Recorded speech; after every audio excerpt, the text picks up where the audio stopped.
Police took over a warehouse, turned it into a mobile jail cell. Outside, they set up the large Klieg lights to light everything up in the surrounding parking lot and much of the neighborhood, and it would be lit up throughout the night.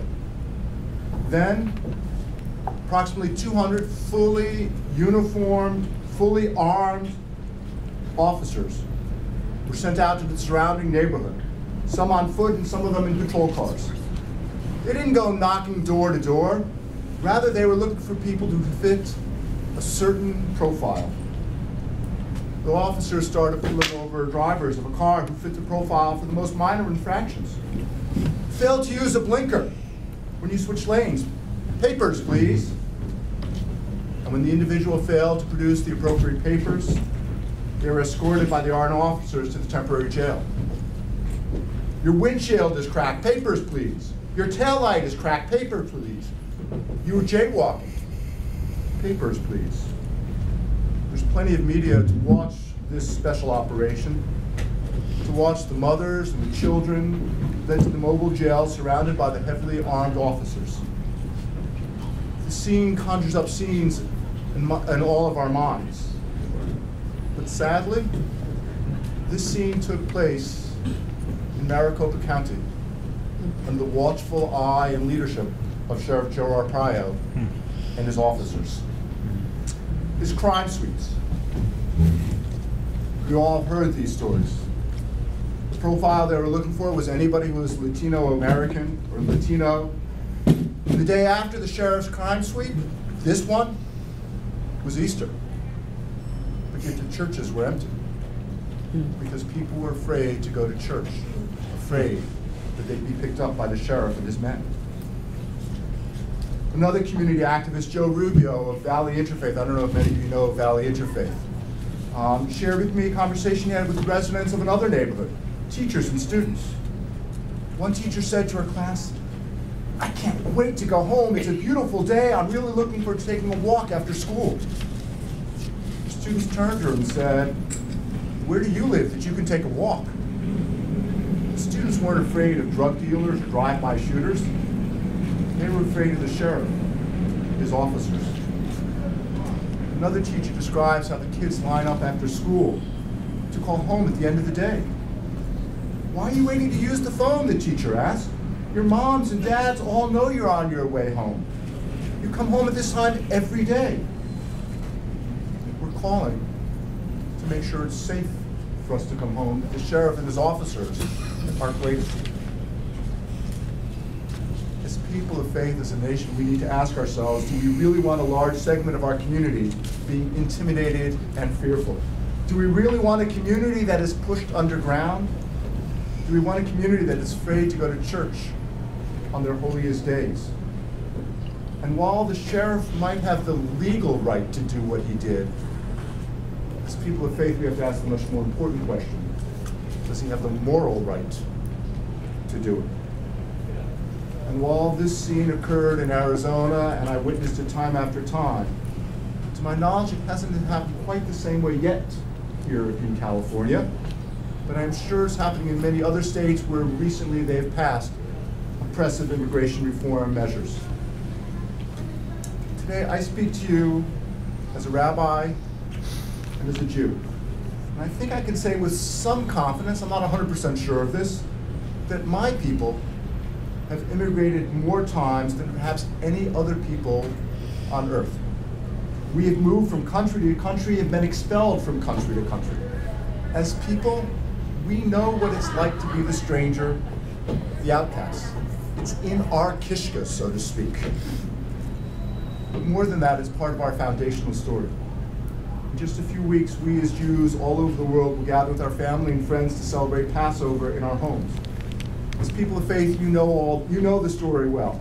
It's the story of Moses, the Israelites, and their escape from Egypt. And then a new Pharaoh came to town. This Pharaoh did not know Joseph and did not understand the contributions that Joseph and his family had made to their society during the time that they were there. He saw only that they were the other, that there were too many of them. And as people of faith, you know the rest of the story. To me, what is amazing about the story is how the Torah and my rabbis insist that we tell it. We are not to tell the story as ancient history, but rather as a modern drama. We are to say to our children, this is what God did for me when I came out of Egypt. Not my grandfather, not my great-grandfather, not my ancient ancestors, but what God did for me today. Each one of us is commanded to see ourselves as if we ourselves had come out of Egypt. And although I've lived in the United States all of my life, I know what it's like to be the stranger. It's my story. In my case, it's totally my story. My parents fled Nazi Germany as young children in 1938 and 39. The Torah goes even further. The Torah is clear, and our people's history is clear. The Torah commands us 36 times, more than any other phrase that is repeated in the Torah. Remember what the Egyptians did to you. Therefore, when a stranger resides in your land, you shall not wrong him. The stranger who resides with you shall be one of your citizens. You shall love him as yourself, for you were strangers in the land of Egypt. Not once are we told to seek revenge or to get even with the Egyptians. When the Torah repeats something 36 times, more often than anything else, it's probably trying to say to us two things. One, we're slow learners. And two, this is important, pay attention. One rule you shall have for the stranger and the citizens alike. It's so easy to blame the stranger, the immigrant. It's so easy to impress him or her, make him or her the scapegoat for all that ails us, or to let your frustrations out. It's easy as a nation to look for scapegoat for our problems, to avoid looking into the mirror. The Torah knew that this is our inclination, therefore reminds us over and over again. Therefore, when a stranger sojourns in your land, you shall not wrong him. You shall love him as yourself, for you were strangers in the land of Egypt. Rabbis make this clear, though, one step further in our messianic vision. According to Jewish tradition, the Messiah will be a descendant of King David. But who is David? For that, we need to go to the story of Ruth.